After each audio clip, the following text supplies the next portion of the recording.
Viewers আমরা এটার জন্য অলরেডি একটা লাল ফিলামেন্টের একটা ওয়ার্ম কালার একটা লাইট কিনলাম, আর এখানের সাথে একটা কেবল থাকবে, তো আমরা কেবলটাও নিলাম।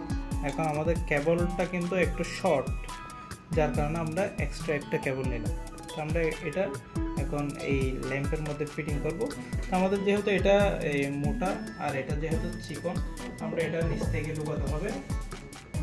আমরা এখানে অলরেডি ছিদ্র করছি, এখানে ছিদ্র দিয়ে আমরা নিচ থেকে এটা ঢুকাবো।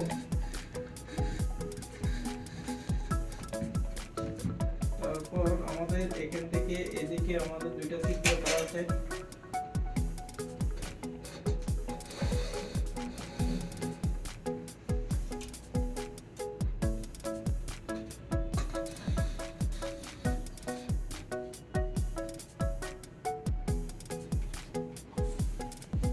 এখানে যদি লাইটটা লাগাই, এখন জ্বললেও লাইটটা নিচের দিকে আর আসবে না, এখানে আমাদের অলরেডি হয়ে গেছে। তার কারণে আমরা তারটা জয়েন করব, জয়েন করার পর আমরা পাওয়ার লাইনটা দিব।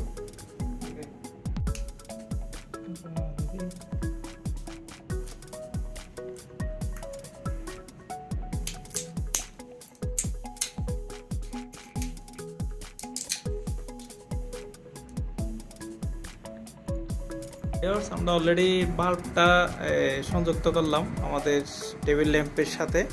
তো দেখতেই পারছেন আমাদের টেবিল ল্যাম্প এখন ওকে, আমাদের টেবিল ল্যাম্প অলরেডি হয়ে গেছে। তো এভাবেই চাইলে আপনারা বাসায় খুব ইজিলি টেবিল ল্যাম্প তৈরি করতে পারবেন।